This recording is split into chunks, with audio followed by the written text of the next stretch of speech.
दोस्तों, आप जुड़े हैं पियाजे यूट्यूब चैनल के साथ। मैं राहुल। आज मैं आपको जल की कहानी बताऊंगा और जल के बारे में विस्तार से जानकारी दूंगा। और मैं यकीन के साथ कहता हूँ, ये वीडियो देखने के बाद आप जल के प्रति देखने का रवैया आपका बदल जाएगा। सबसे पहले मैं शुरू करूँगा जल के अनगिनत नामों के साथ। तो जल के अनगिनत नाम कौन कौन से हैं? जल, पानी, अभु, नीर, वारी, उदक, सारंग, अप, मेघ पुष्प, सलील, पेय, रस, अमृत या जीवन। क्या कहूँ मैं जल को? जल मनुष्य के जीवन की धरोहर है। कभी सोचा है, अगर धरती पर जल नहीं होता तो शायद धरती का अस्तित्व नहीं होता, शायद मनुष्य का अस्तित्व नहीं होता और शायद सजीव सृष्टि का अस्तित्व नहीं होता। आप में से बहुत सारे लोग अब यही सोच रहे होंगे कि धरती के सतह पर 72% तो पानी ही है और धरती का सतह पानी से ही ढका हुआ है, तब भी जल की इतनी समस्या क्यों है? तो मैं आपको कुछ बातें यहाँ बताना चाहूँगा। 1.6% पानी ज़मीन के नीचे है और 0.001% पानी भाप और बादलों के रूप में है।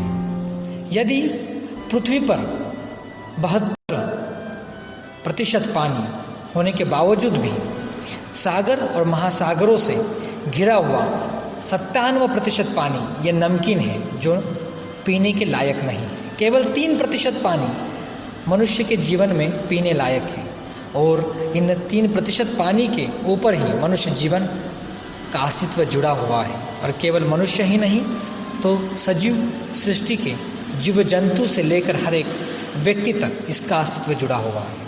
अभी आप सोच रहे होंगे कि हम जल के बारे में इतना क्यों बोल रहे हैं, तो मैं आपको मनुष्य और जल का क्या संबंध है ये बताना चाहूँगा। मानव शरीर में लगभग 70% पानी है। 85% पानी मनुष्य के मस्तिष्क में है, 89% पानी मनुष्य के रक्त में है और 80% पानी मनुष्य के फेफड़ों में है। रक्त जितना है उससे कई गुना ज़्यादा मनुष्य के शरीर में तो पानी है। अगर जल नहीं हुआ तो मनुष्य का शरीर नहीं होगा।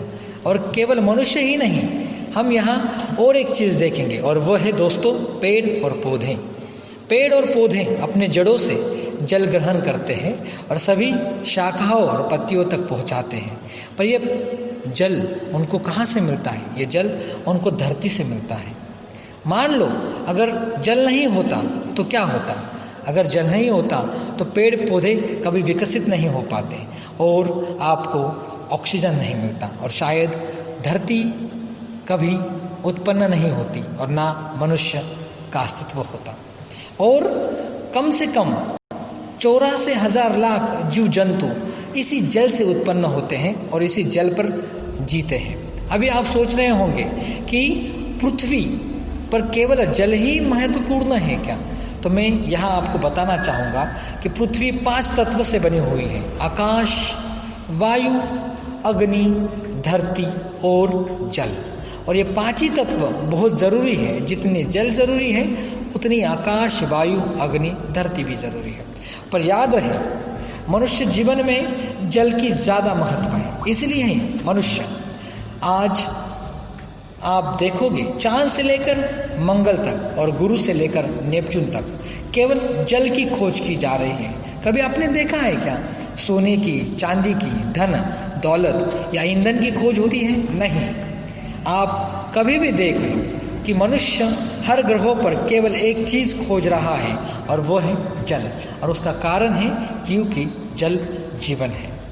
जल को हम रासायनिक सूत्र से देखें तो हम उसको H2O कहते हैं। देखें तो हम उसको H2O कहते हैं। पर याद रहे, इसका अर्थ होता है हाइड्रोजन ऑक्साइड। पर सच में कहूँ, ये रासायनिक सूत्र से नहीं, इसको हम साहित्यिक भाषा में जीवन कहेंगे। पर अफसोस की बात यह है, जल जीवन होने के बावजूद भी हम उसे बहुत ज़्यादा खर्च करते हैं और उसकी कीमत नहीं करते हैं। मैं एक आंकड़े के मुताबिक आपको बताना चाहूँगा, हर दिन करीब 4,84,00,000 क्यूबा मीटर पानी 4,84,00,000 क्यूबा मीटर पानी मतलब 1 लीटर वाली करीब 48.42 1 लीटर वाली करीब 48.42 अरब बोतलें बर्बाद हो जाती है। जबकि हालत यह है कि भारत देश में करीब 16 करोड़ लोगों को पीने का साफ पानी नसीब नहीं होता और पीने के पानी के लिए तरसते हैं। जीवन अगर जीना है तो जल की बहुत आवश्यकता है। सजीव को अगर रहना है तो जल की